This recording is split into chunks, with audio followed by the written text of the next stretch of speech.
guys, this is Lexi, and for today's video, I'm going to share with you 10 tips for incoming college freshmen! So, ito kasi, dahil ako mismo ay nahirapan pagpasok ko sa college, I want you all to know about what is there in college. Lalo na ngayon na isa akong college freshman at patapos na ang first sem. So, ay, kailangan nyo malaman ang mga tips na. So, let's go! First tip is maging seryoso ka na sa course na kukunin mo. Siguraduhin mo na yung course na gusto mo, ang course na paghihirapan mo matapos for the next 4 years. Because I'm gonna tell you this, ang hirap mag-shift.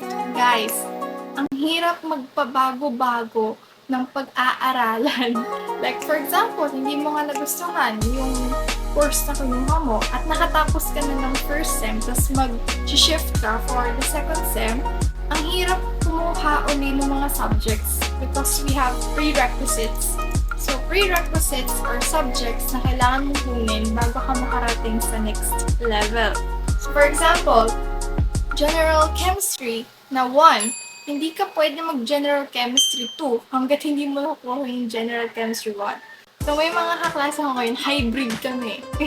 Kasi may mga kaklase ko irregular students. Kinuha pa rin nila yung mga subjects namin ng first year kahit third year na sila, second year na sila, kasi drop nila yung subject or nag-shift talaga sila ng course. So, guys, be sure na yung course na kukunin nyo is sigurado.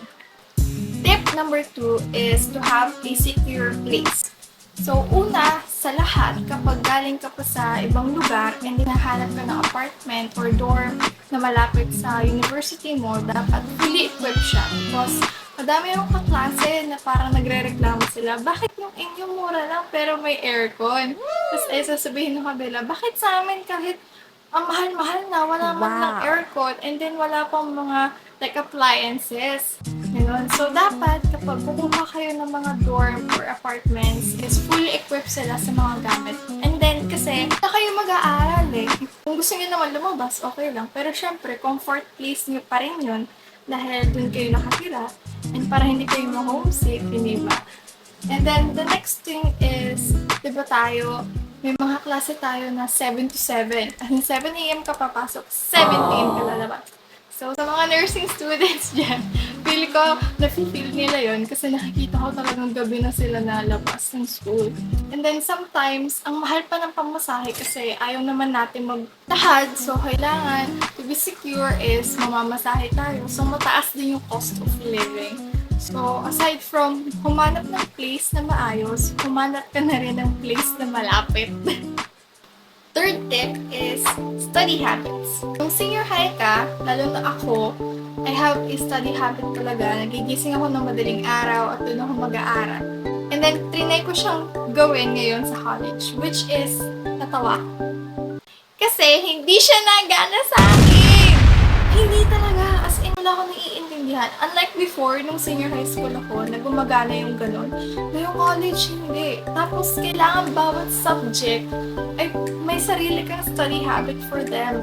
Study style, gano'n. Lalo na ngayon na isa akong psychology student, ang hirap mag-memorize, lalo na pag hindi ka naman super into memorizations. Pero dahil psychology ka, kailangan may mga situational analysis, you have to dig deeper and comprehend talaga siya. So, mas madaming oras yun, hindi ba? And mas madaming memorization. So, kada subject minsan, kailangan mong humanap ng magandang study habit. And for the meantime, try nyo mag-aral sa bahay nyo. Tapos alamin nyo kung ano yung parang time na open yung inyong brain para kumuha at mag-absorb ng knowledge. Kasi before ako, madaling araw ako parang active. And then ngayong college, gabi pala bago ako matulog. Tsaka ako active, o diba? So mas maganda na ngayon pa lang, i-develop nyo na yung study habit nyo. Because minsan yung mga ginawa nyo dati, hindi na sila gagana ngayon sa college. Ngayon, college ka na and nag-aaral ka. So, I advise na mag-advanced reading ka. Yeah, I know, it's so hard na mag-advanced reading kasi nakakatamad at mas gusto mo na lang matulog. But I'm gonna tell you this, guys. May mga prof na bigla-bigla na lang bubunot ng index card. at bigla-bigla na tatawagin ang apelyido mo at patatayuin ka for recitation. So, kailangan nag-aaral ka talaga in advance, lalo na sa mga PPTs na sinad nila in advance din. And then, don't focus on the PPTs. Kailangan focus ka rin sa mga books or like transcripts na binibigay nila. Kasi, danas ko ngayon na yung mga prof ko nagtatanong ng mga kung ano-ano na hindi ko naman alam. Like, saan nila kinuha yun? Yun. Diba? So, para hindi ka magmukhang ano doon, ewan, na walang alam. So, I advise na mag-advance reading. Tip ko para sa inyo is to be ready financially because madaming babayaran. Yes, kahit public yan, dalas ko, marami kami binabayaran. Books pa lang na sobrang kakapal, need mo na because college is the real thing and kailangan mo talaga mag-invest sa magandang education. So, books are a must. And then, kailangan mo din ng uniform. Siyempre, kahit kami ngayon na nasa public, record pa rin kami mag-uniform. Minsan, kapag hindi na kaya na school nyo mag-provide ng uniform, sometimes kailangan mo pa magpatahi sa labas. So, mahal talaga yung cost niya. So, be ready financially din. Dahil sa mga baon at sa mga bagay-bagay. For example, bigla kayong pinabibili ng ganito, ganyan. So, be ready na rin sa bagay nyo. Lahat yun ay kailangan ng pera. Hindi kayo maniniwala sa 6th tip. Ito ay ang mag-invest sa gadgets.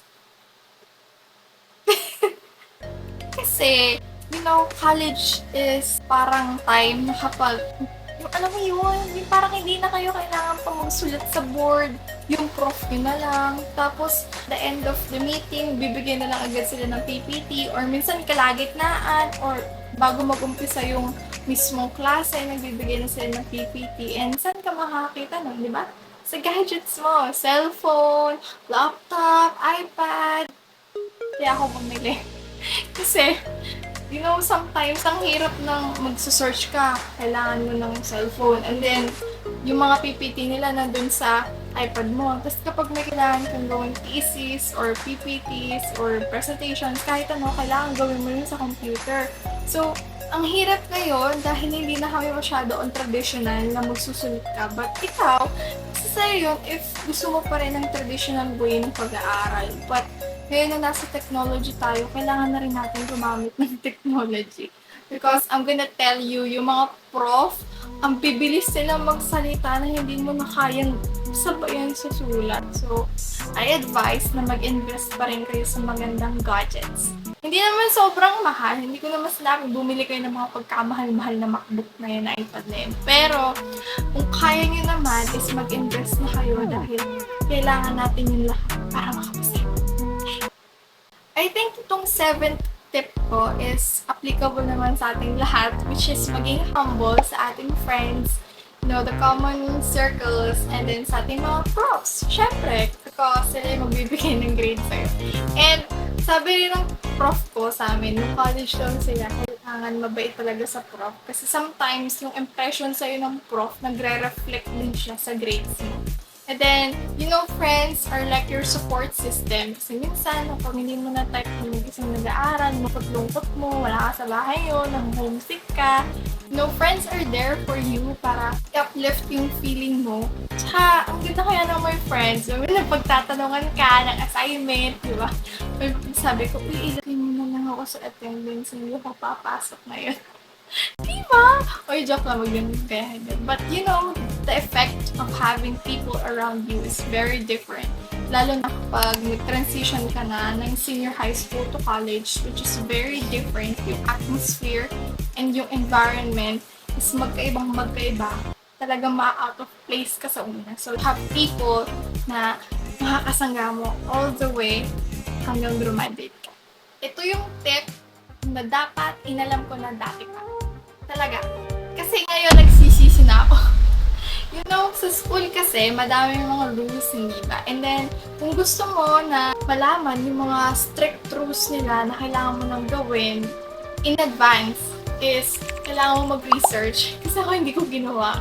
Like, gusto ko magpakulay ng hair before kasi college na, pwede na magpakulay ng buhok, pwede na pumasok ng kahit anong hairstyle. Gulat ako, be. Like, bawal ang may kulay ang buhok sa amin. Ano yung 4 years ako magiging ganitong black lang. Eh, naghihintay nga akong maging college para magpakulay ng buhok. Diba? And then, may mga times na yung guard, sobrang strict na sila na unnecessary na. But, you have to comply with them kasi papasok ka ng school. So, ikaw, kung gusto mo na medyo liberated, is humanap ka rin ng school na hindi masyadong strict sa mga implementation ng hair, and then ng uniform, kasi sometimes may mga schools na pumapayag na may kulay yung buhok, may school naman hindi. So, I advise na mag-research ka na din about sa mga rules nila and policies para malaman mo kung applicable ba sa'yo yung school na yun or hindi. Number 9 is time management. Diba? At tayo kailangan may time management sa college because ngayon nafe-feel ko na wala akong arrangement ng maayos ng schedules ko and na mga kung ano-ano pa. Dahil nagsasabay-sabay yung mga gawain ko. Procrastinator kasi ako. Gusto ko yung sa last minute na. So ngayon tinatry ko na mag-advance. And then tip ko rin sa inyo yun, gawin nyo na agad yung mga gawain nyo in advance. Hindi yung matatambakan kayo. Kasi yung mga prof nyo, nako, hindi yun magbibigay minsan ng consideration kapag, lalo na pag major subject ako. Ako dapat yung inuuna. But sometimes, yung minor subject mo pa yung masyadong pa-major.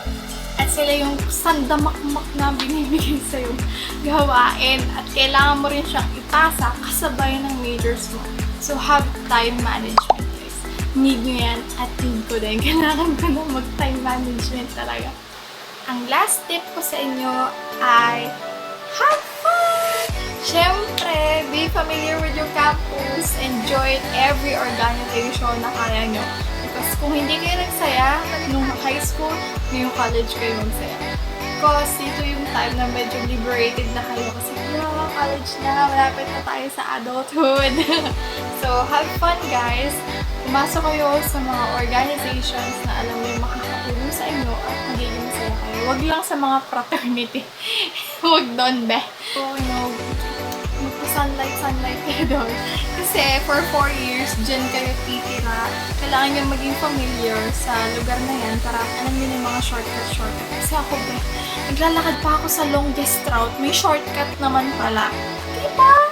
So, advice to you na maging familiar na agad kayo sa campus para alam niyo yung mga pasikot-sikot at hindi na kayo maligaw or malate sa mga subjects kapag medyo yung mga gising nyo. Kasi ako ganun ako.